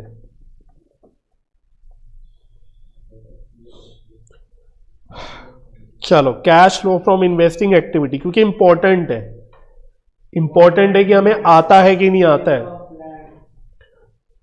सेल ऑफ लैंड, इसकी फिगर याद है मुझे, तो मैं लिख रहा हूं 1.25 थी। सेल ऑफ व्हीकल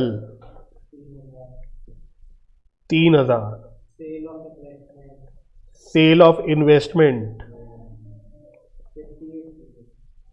देख लो अकाउंट में जल्दी से, मैं भी देख लूं क्या। सेकंड नंबर पे बनाया था, हाँ 58 थी। Sale of investment 58। और interest on investment interest received on investment. चलो अच्छा है, सारे इनफ्लोस पहले आप बता रहे हो। कितना? 6500, जो ऊपर भी लिया था हमने। इनफ्लोस देख लो, कोई रह गया क्या? कोई सेल तो नहीं रह गई किसी चीज की? इक्विपमेंट तो खरीदा था हमने, और तो कुछ था नहीं। इक्विपमेंट आएगा बस। हाँ, अब आएगा परचेज ऑफ इक्विपमेंट, जिसके लिए मैंने आपको वो पूरा ऊपर कथा दिखाई थी पूरी, एक अच्छा वाला पॉइंट था। हाँ समझ में आ गया। तो बेसिकली खरीदा तो ये 21 का है, लेकिन आंख बंद करके 21 नहीं लिखना। क्यों? क्योंकि हमें तो देखना है भाई कैश का फ्लो कितने रुपए का हुआ है, तो वो तो 10.5 का ही हुआ है, 10,500। अच्छा फर्नीचर भी है क्या? Purchase of furniture 9। तो ऊपर अकाउंटों में देख लो एक बार कि भाई अकाउंटों में कुछ तो नहीं रह गया। इन्वेस्टमेंट, लैंड, व्हीकल, इक्विपमेंट, कोई एसेट बचा नहीं, सब आ गया। गुडविल तो अमोर्टाइज हुई थी। चलो तो इसका तो परचेज होती, गुडविल परचेज हो सकती है लेकिन सेल नहीं होती ऐसे। गुडविल, हाँ 1,73,000। ठीक है, तो लिख लो अंग्रेजी तो अब पता ही है। Net cash flow from investing activity positive ही आ रहा है ना? ठीक है। फिर थर्ड CFFA, तो एक मुझे याद आ रहा है, इक्विटी शेयर्स इशू हुए थे। Issue of equity shares 1,80,000। Debentures, redemption of debentures negative. Premium पे हुआ ऐसा तो कुछ नहीं लिखा था उसने। 3 लाख रुपए इसका इंटरेस्ट ये 3 लाख है, हाँ ये 3 लाख था, और इसका इंटरेस्ट हमने 12,000 जो पे करा था 6 महीने का, वो आउटफ्लो आ गया। Very good. एक इंटरिम डिविडेंड भी है, लोन भी था। हाँ, इंटरिम डिविडेंड कितना है? 5 है। एक लोन रीपे करा था, लोन फ्रॉम पता नहीं क्या था, लोन फ्रॉम एंड्रयूज।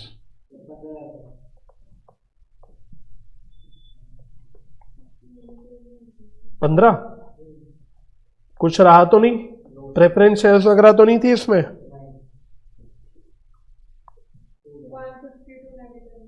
152 -152।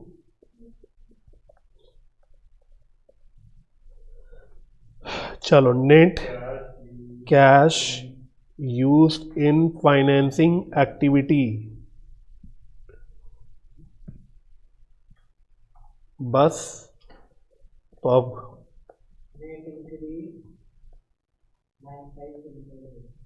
तो नेट इंक्रीज, अब बिल्कुल हमारी इम्तिहान की घड़ी घड़ी आ गई कि मैच करेगा कि नहीं करेगा।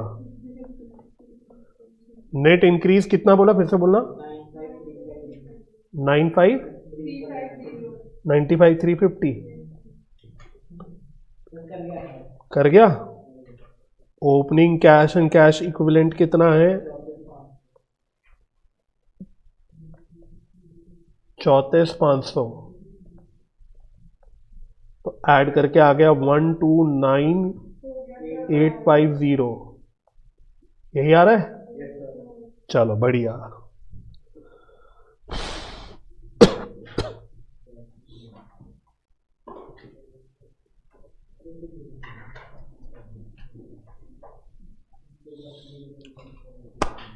चलो जी बढ़े आगे। वैसे ओरिजिनल आंसर तो हमारा यही था, ये भी सही आ ही गया था। ऑल्टरनेट प्रेजेंटेशन में कुछ नहीं है, बता देता हूँ। वो ट्रेड पेबल्स ट्रेड रिसीवेबल को वही जिसकी हम चर्चा कर रहे थे उन्होंने उसको क्लब कर दिया, उन्होंने उसको मिला दिया, और कुछ भी नहीं है। तो ऐसा कोई विशेष काम नहीं करा है। आओ, ये बढ़िया एक क्वेश्चन है, थोड़ा पुराना है बट अच्छा क्वेश्चन है। ये भी 10 नंबर का ही क्वेश्चन है। तो आओ जरा इस पे भी गौर करो। एक ही पॉइंट है थोड़ा इसमें जो नया, अभी तक जो स्टडी मैट में भी किसी क्वेश्चन में ऐसा था नहीं। तो देखते हैं कितने बच्चे वो पॉइंट पकड़ पाएंगे। हाँ, दिख गया आपको। तो कह रहे following figures have been extracted from the books of Manan limited for the year ended on 31 March 2022। You are required to prepare cash flow statement ES3 using indirect method. तो क्लियर ही हो गया। क्या है? अच्छा, net profit before taking into account income tax and income from lawsuits but after taking into account the following items was 30 lakhs। और नीचे क्या क्या आइटम्स दे रखे हैं? डेप्रीसिएशन है 7.5 लाख की, discount on issue of debentures return of है 45, interest on debenture है 5,25,000 और book value of investment 4.5 lakh जिसको हमने सेल करा है 4.8 लाख पे। तो इससे क्या समझ में आया? 30,000 का profit. Yes.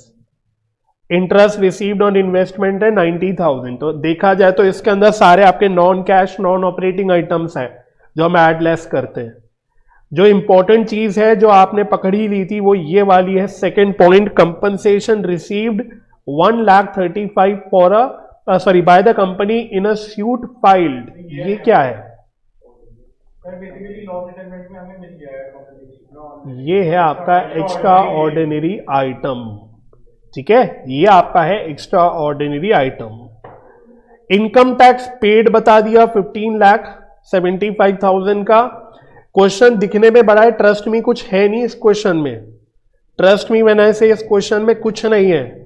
22,500 10% preference shares of 100 each were redeemed on 2 अप्रैल 21 शुरुआती डेट पे eight a premium of 5%।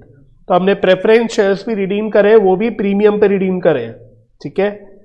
Further the company issued 75,000 shares of 10 each at a premium of 20% on 31 March 2022।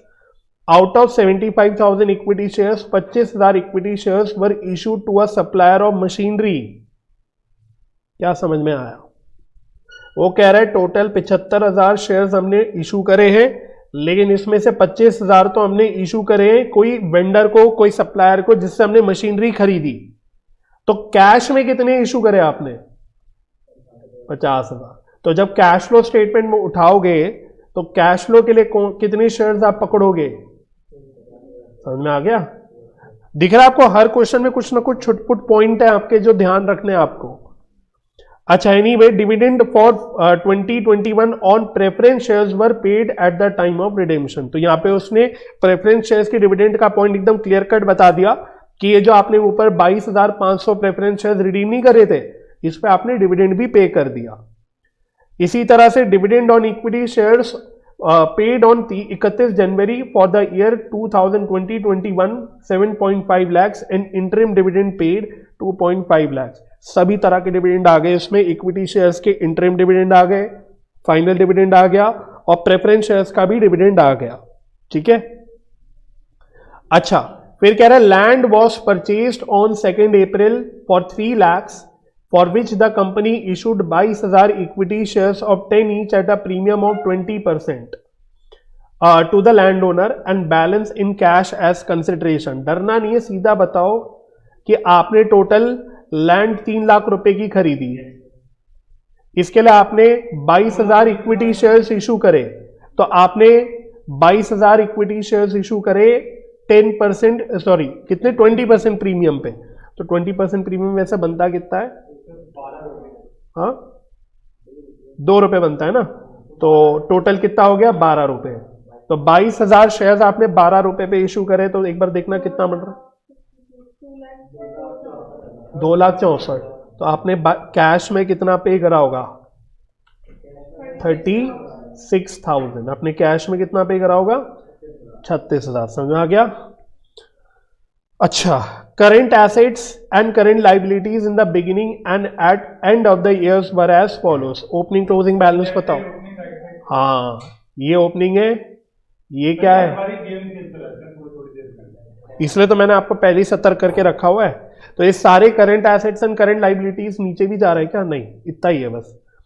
Inventory का चेंज हो गया, ट्रेड रिसीवेबल का हो गया, cash in hand हो गया, ट्रेड पेबल्स हो गया, आउटस्टैंडिंग एक्सपेंस हो गया। तो except for cash in hand बाकी सब आपके वही ऑपरेटिंग एक्टिविटी में चेंज में चले जाएंगे, बस खत्म हो गया। तो क्वेश्चन में एज सच कोई बड़ी चीज नहीं है। अच्छी बात बताऊं इस क्वेश्चन की क्या है, कोई अकाउंट बनाना ही नहीं है आपको। एज सच कोई अकाउंट बनाने की जरूरत ही नहीं है इसमें, सब कुछ उसने प्यार से दे रखा है आपको। तो आप सीधा अपने कैश फ्लो स्टेटमेंट पे कूद सकते हो। चलो आओ, तो बनाओ कैश फ्लो स्टेटमेंट। ये क्वेश्चन अच्छा होता है।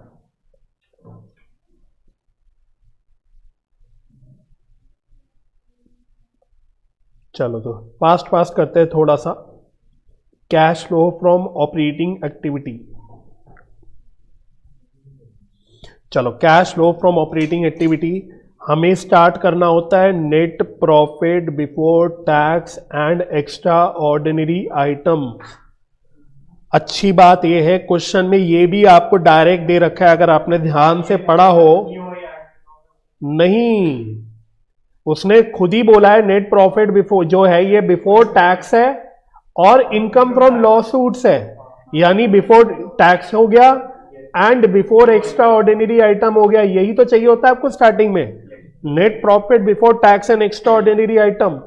तो ये डायरेक्ट आपको स्टार्टिंग पॉइंट दे दिया, पूरा ही लिख लेते हैं 30 लाख। तो फॉर्मेट पे स्टिक करना है, कोई नई चीज नहीं है। सीधा सबसे पहले ऐड, क्या करते हैं ऐड हम लोग, वही non cash and non operating expenses. तो आप ही लोग ढूंढो, बड़े अगेन प्यार से उसने एक ही जगह सजा के रखा है, आपको इधर उधर ढूंढना नहीं, फटाफट। एक डेप्रीसिएशन है, तो इन्हीं में से ढूंढना है आपको, इधर उधर कहीं और भटकना नहीं है।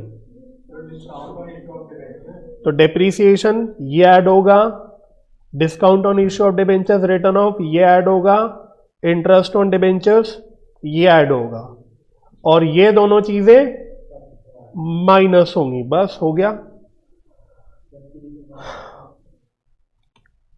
चलो, तो जो भी है non cash and non operating expenses, तो जल्दी जल्दी लिख लो। डेप्रीसिएशन हो गया, कितना है डेप्रीसिएशन, 7.5 लाख। ओके, और क्या ऐड होना है, discount on issue of debentures, ये कितना है 45,000। और एक चीज और क्या थी, इंटरेस्ट ऑन डिबेंचर्स, वो कितना है 5,25,000। खत्म। लेस क्या करना है, नॉन ऑपरेटिंग इनकम। दो चीजें थी इसमें, एक प्रॉफिट, हाँ, तो एक प्रॉफिट था ऑन सेल ऑफ इन्वेस्टमेंट, ये 30,000 था,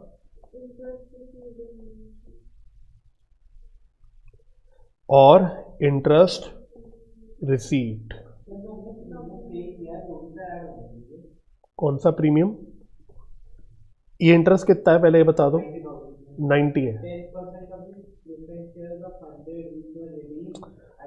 अच्छा, तो ये भी होना चाहिए, लेकिन देखो उसने ना जो लैंग्वेज ऐसे बनाई है, net profit before taking into account but after taking into account the following items. मतलब समझ आ रहा है, उसने वो प्रॉफिट आफ्टर क्लियरली बोला है, इन चीजों को लेने के बाद है। अगर वो भी होता तो वो भी कहीं ना कहीं उसको घुसाता है इसके अंदर ही।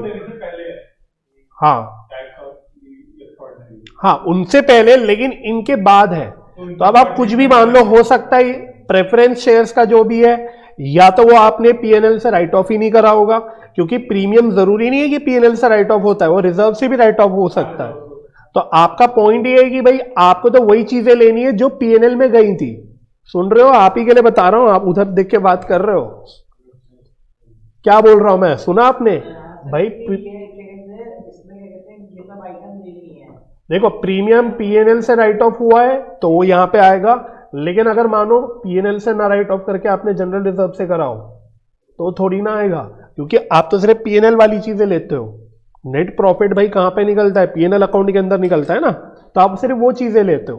तो अगर आपने कोई और रिजर्व वगैरह से, हो सकता है सिक्योरिटीज प्रीमियम कहीं और से आपने राइट ऑफ कर दिया हो, तो वो इसीलिए उसको फिर हम इग्नोर ही कर रहे हैं यहां पे। ठीक है, समझ में आ गया? चलो, तो अगर ओके है तो अब इसका कितना आंसर आ रहा है फाइनल? कितना एग्जैक्ट? 42 लाख। क्या बोलेंगे इसको? Operating profit before working capital changes. चलो, आगे का सबसे जो घटिया काम होता है, decrease in current asset and increase in current liability less increase in current asset and decrease in current liability.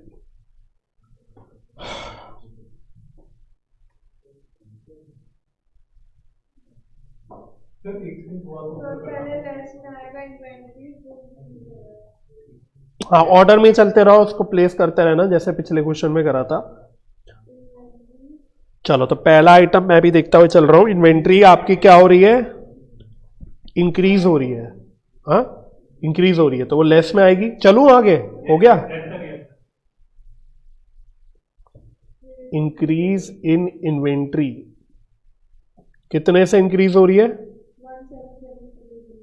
1,77,000। तो नेक्स्ट ट्रेड रिसीवेबल वो क्या हो रहे हैं? वो डिक्रीज हो रहे हैं शायद, है ना? तो डिक्रीज इन ट्रेड रिसीवेबल्स कितने से हो रहे हैं? जल्दी से निकाला किसी ने? 7,350। 7,350।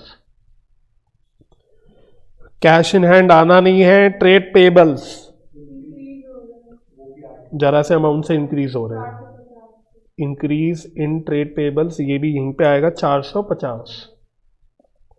और आउटस्टैंडिंग एक्सपेंस भी इंक्रीज हो रहे हैं। इंक्रीज इन आउटस्टैंडिंग एक्सपेंस कितने से हो रहे हैं?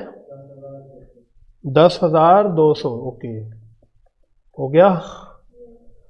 चलो जी, कैश जनरेटेड फ्रॉम ऑपरेशंस कितना? हाँ, यस, तो यही है कैश जनरेटेड फ्रॉम ऑपरेशंस। कितना? 40 लाख। इतना राउंड में आ रहा है। ओके, अब क्या क्या करना है? एक तो टैक्स पेड लेस करना है, वो तो बिल्कुल ठीक है। चलो, टैक्स पेड लेस कर दो। कितना टैक्स पेड है? वो दे रखा था शायद डायरेक्टली 15,75,000। ठीक है, ये माइनस करके पहले बताओ कितना आ रहा है? 2466। तो ये मोस्ट ऑफ द केसेस में आपने देखा ये यही आपका फाइनल आंसर होता है। हाँ, वेरी गुड। ये cash flow from operating activity है, but before extraordinary item. तो यही इसमें एक जो नया पॉइंट था बस, कि भाई एक्स्ट्रा ऑर्डिनरी आइटम से भी कुछ इनफ्लो हुआ है तो वो आपको करना है। अरे मैं एक्स्ट्रा ऑर्डिनरी आइटम लिखने लिखा, क्या बोला था उसमें? क्लेम रिसीव या कुछ बोला था ना? कंपनसेशन रिसीव्ड फ्रॉम सूट करके ऐसे ही था, लॉ सूट। तो खाली इतना लिख लेता हूं। कितने का कंपनसेशन था? 135।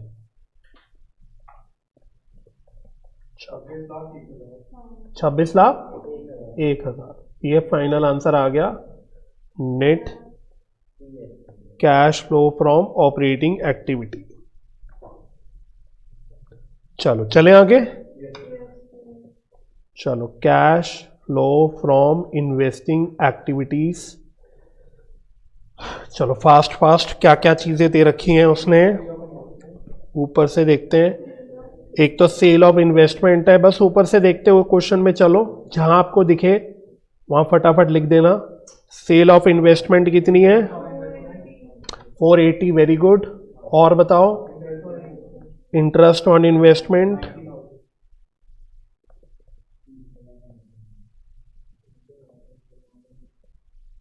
तो कितने के हैं? 90 है, ओके। और क्या है, कोई है और कुछ? क्या बोला? परचेज ऑफ लैंड, अरे हाँ यस, वो अच्छा पॉइंट था, परचेज ऑफ लैंड। तो ये मैंने कैलकुलेट ही कर लिया था, कितना कैलकुलेट किया था हमने? 6,000 का जो कैश में पे हाँ, कैश वाला हमें पार्ट लेना है सिर्फ। कैश में कितना हो रहा है? 36,000 कितना? 36। तो किसी को भाई रिपीट तो नहीं करना है, 36 कहां से आ रहा है? हाँ, मतलब जितने का लैंड 3 लाख का खरीदा था, उसमें से हमने शेयर से कितनी पेमेंट करी है? 264। तो बैलेंस 36,000 हमने कैश में पे करा। और कुछ? एक प्लांट भी शायद खरीदा था, लेकिन उसकी पेमेंट आई थिंक सो पूरी आपने शेयर से करी थी, तो उसको में से तो कुछ भी नहीं आना। और तो कुछ नहीं, I think so.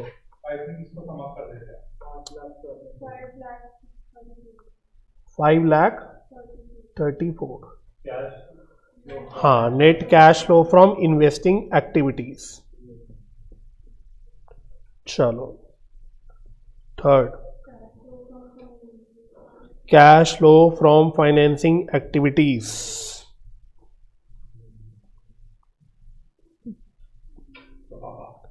Issue of equity shares. चलो, इक्विटी शेयर्स कितने के इशू करे हमने? सर सिर्फ कैश वाले का एंट्री करेंगे। हाँ, कैश वाला करेंगे।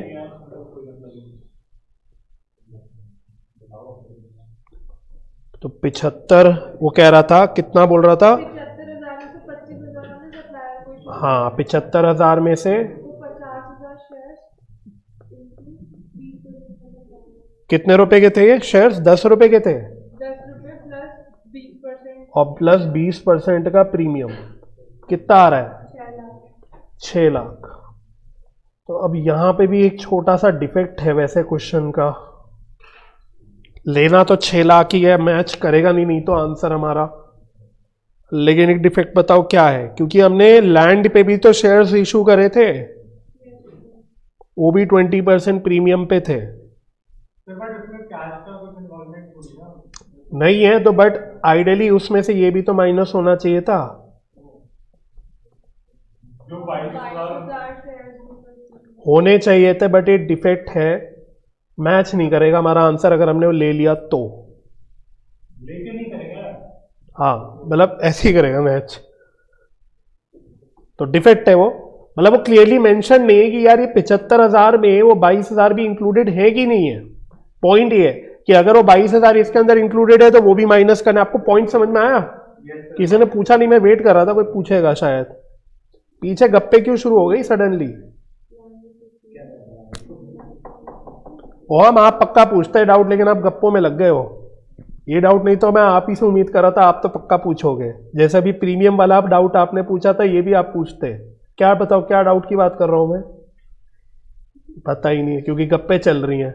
अब खबरदार मुझसे बाद में डाउट पूछा, मैं बताऊंगा ही नहीं। चलो आगे चलो, और क्या क्या आएगा? और हमने क्या रिडीम करे थे? प्रेफरेंस शेयर्स रिडीम करे थे। Preference shares redeemed including premium. चलो प्रीमियम ऐड करके बताओ कितने के प्रेफरेंस? 22,500 प्रेफरेंस शेयर्स हैं। कितने रुपए के हैं? 100 रुपए के हैं। और कितने परसेंट प्रीमियम है? 5% प्रीमियम है। तो 22,50,000 पे 5% ऐड कर दो, 23,62,500।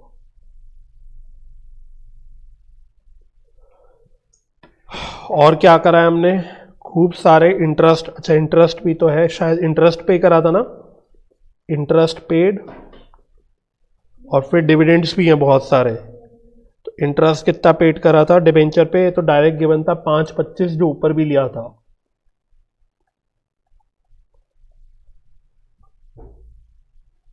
फिर और बताओ, अब सारे डिविडेंड, पहले डिविडेंड उसने प्रेफरेंस शेयर्स पे बोला था, डिविडेंड ऑन प्रेफरेंस शेयर्स।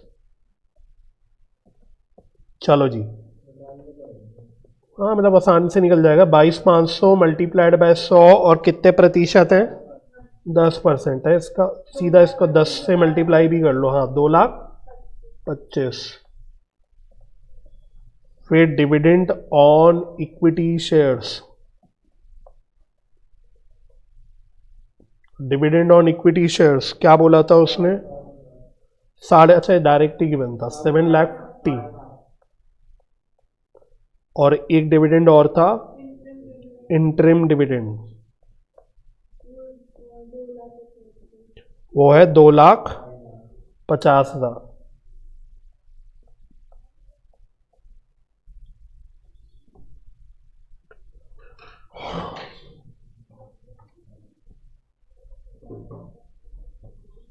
और कुछ बचा क्या? तो इसका आंसर क्या आ रहा है? Net cash used in financial activities 35,500। पूरे बिजनेस को निचोड़ दिया है सर। 35, 12, 500। कोई लोन वगैरह तो नहीं था ना? Net cash flow from, sorry हाँ मतलब गलत लिख रहा हूँ। हाँ net cash used in financing activity.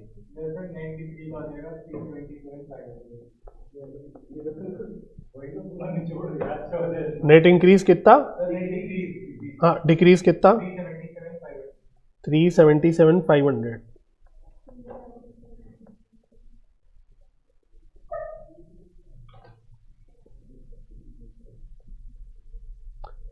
इसमें ऐड करो ओपनिंग बैलेंस,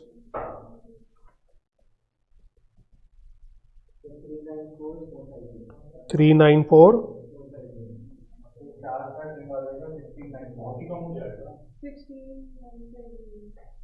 कितना? 16 मैच हो रहा है उससे, क्लोजिंग से, क्वेश्चन के क्लोजिंग बैलेंस से मैच हो रहा है मतलब।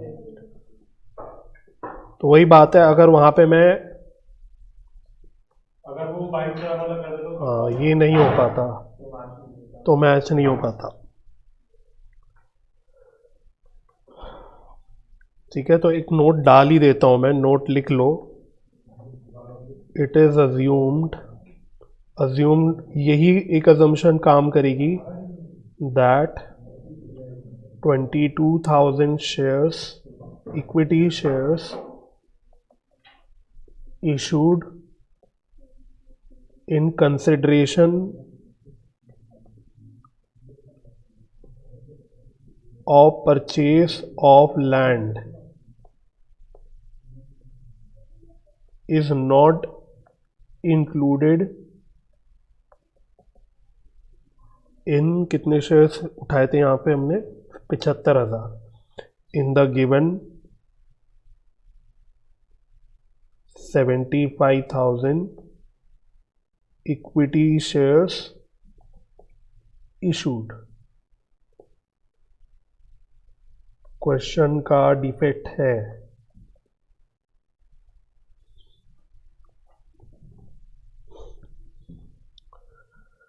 चलो कंप्लीट करके बताओ। चलें लास्ट क्वेश्चन में।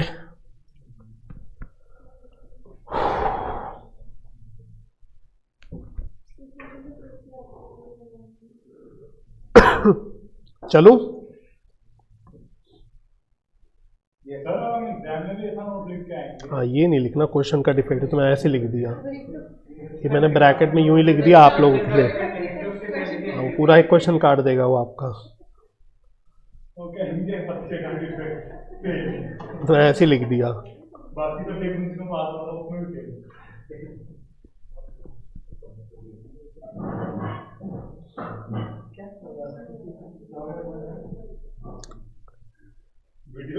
ये डिटो स्टडी मैट का क्वेश्चन है, एक बार रीड करना। बस स्टडी मैट में जो क्वेश्चन था ये ओरिजिनली वो डायरेक्ट मेथड का था, इसमें डायरेक्ट के साथ इनडायरेक्ट भी पूछा है उसमें। हाँ तो सिर्फ इनडायरेक्ट बोल रहे हैं, सर लेकिन नहीं, ऑपरेटिंग मांगा होगा, ये है ना, डायरेक्ट भी बोल रहे हैं। पूरा गेम नहीं मिलेगा। तो नीचे देख लो, उसने कैश फ्लो स्टेटमेंट तो पूरी मांगी है डायरेक्ट मेथड की, और ऑपरेटिंग एक्टिविटीज खाली मांगी है इनडायरेक्ट मेथड से। तो वही गई वैसे क्या रहते हैं, हाँ मतलब बट 2 बार नहीं बनानी ना आपको कैश फ्लो स्टेटमेंट, ऐसा नहीं कि आपको डबल डबल बनानी है, इसलिए उसने सेकंड पार्ट में सिर्फ ऑपरेटिंग एक्टिविटी मांगा, क्योंकि जो आपको पता है वो उनको भी पता है कि इन्वेस्टिंग फाइनेंसिंग तो डिट्टो सेम ही होगा। ठीक है, तो पढ़ना क्या क्या है, वो कह रहा है जीपी रेशो 25% है, शायद याद आएगा कुछ आपको, विच अमाउंट्स टू 3,75,000, और सेकंड पॉइंट पे उसने बोला हुआ है कि goods were sold for cash only, कुछ क्लिक करा। चार गुना चेंज हो जाएगी। हाँ, तो इससे दोनों इंफॉर्मेशन से आपकी कैश सेल्स आ जाएगी। ठीक है, ये काम करता हूं मैं, खाली डिस्कस कर लेता हूं, टाइम थोड़ा बच जाएगा, और कर हम घर पे लेंगे। फिर तो आप भरोसे लायक हो। मैं तो नहीं हूँ सर वैसे। 15 लाख आएगा। 15 लाख, अबे सर लिखेंगे तब तक तू भी लिख ही लेगा। अच्छा, opening inventory was lesser than closing inventory by 25,000, X minus 25,000। But X क्या लोगे ना, ना ओपनिंग दी है ना क्लोजिंग दी है। सर नीचे कुछ ना कुछ होगा खेल। वेजेस पेड रुपीज 5,55,000, ऑपरेटिंग में तो माइनस हो जाएगी। ऑपरेटिंग में माइनस। अच्छा हाँ, ये भी करते चलते, ये पहले डायरेक्ट मेथड पे फोकस करते हैं अभी फिलहाल, तो ये ऑपरेटिंग एक्टिविटी में प्लस 15 लाख। अच्छा, वेजेस पेड ऑपरेटिंग एक्टिविटी में minus, office expenses paid operating activity में minus, selling expenses paid operating activity में माइनस, डिविडेंड पेड फाइनेंसिंग में minus. Okay, bank loan repaid for during the year 2,05,000 including interest, तो ये financing में minus. फिर trade payables 31 March 23 and 24, direct method में इसका कोई यूज नहीं है। Amount paid to trade payables, ये आएगा ऑपरेटिंग एक्टिविटी में माइनस, और इनकम टैक्स पेड, हाँ लेकिन वो after cash generated from operations, उसके बाद लास्ट में माइनस। अब प्रोविजन फॉर टैक्स आपका 2024 का 30,000 है। ओके, बट डायरेक्ट में कोई यूज नहीं है इसका, वेरी गुड। फिर investments of 8,20,000 sold during the year at a profit of, तो इन्वेस्टिंग में प्लस, लेकिन कितना, 8,20 का इन्वेस्टमेंट बेचा 20,000 के प्रॉफिट पे, तो कितने पे बेचा, 8,40,000 पे बेचा। अच्छा, डेप्रीसिएशन दोनों भी डायरेक्ट मेथड सिर्फ सोच रहे हैं फिलहाल, not applicable. Okay, plant and machinery purchased on 15 November, investing में माइनस, और ₹2 lakhs 7% debentures were issued at face value in exchange for a plant,